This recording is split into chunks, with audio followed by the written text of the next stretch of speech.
geography, and based off those searches, they'll tell you approximately how many clicks you'll get. You can do the quick math on that to determine, what your cost per click is roughly with these types of campaigns. And then you hit save and continue, and that's it. Simple as that. It's extremely easy to do. This is basically just a close-up of the same screen here. These are some other business directories I'm going to go into a little bit, and we'll talk a little free form here in a second, but I'm going to go into some do's and don'ts as well, but I wanted to at least get this in front of you. Priscilla put this together, which was really nice of her to do, that are some additional really property management or real estate focused business directories. And a couple of them, a few of them are paid. There's a couple on the list here, allpropertymanagement.com, rentlist.com. These are a cost per lead or cost per acquisition, buy leads type of products. They're very effective. They cover individual unit, they cover multifamily, commercial, association management, resort, mobile home management. I mean, you name it, they have a category for it. They're very strong, Rentlist and All Property Management, in the residential rental and management category, and they're very strong in association management. A little weaker in commercial, certainly resort, and they're okay in multifamily. Just interesting tips there. But Property Keep, Property Management Finder, a lot of the ones that are free, it's always good to have as many free directories out there, especially that are focused on providing property management information to potential clients.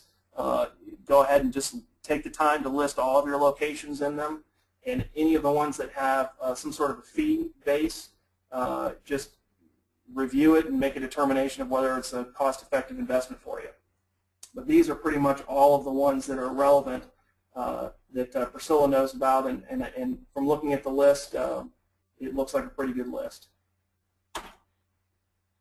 Some of the quality guidelines, these are things just to really watch out for. These are things that have been done in the past and people get burned on because Google is always making sure that the quality of the information that's in the business directories is very, very high. Like I said before, don't include marketing taglines in your business name. So try to stay away from the Continental Group, Happiness, a Serious Business in the business name. The company name is the Continental Group, or the Continental Group, Inc. Don't attempt to manipulate the search results by adding other keywords or descriptions of your business in the business field name itself. Keyword spamming is very frowned upon, so just be careful with that. Don't create listings at locations where the business don't physically exist, and as I mentioned before, the P.O. boxes will be removed. Don't create more than one listing for each business location. That was something that you used to be able to do fairly successfully on the business directories, but those days are gone. They'll either suppress them or remove them. So you can create them, but they're not likely to ever be seen or clicked. Don't write fake reviews. There's IP tracking. There's all different ways of, there's age and relevance factors associated to Google accounts and different rating accounts that are all factored into the algorithm. So really a good approach is to just create a standard operating procedure for soliciting reviews from your clients. And we'll talk about that a little bit more on the next slide. And categories should not contain location-based information. So the category section really is strictly category. Even though you can add additional categories that aren't in the drop-down, do not put in Tampa, a property management company. A property management company is one of the, categories. So those are just some of the high-level quality guidelines to watch out for.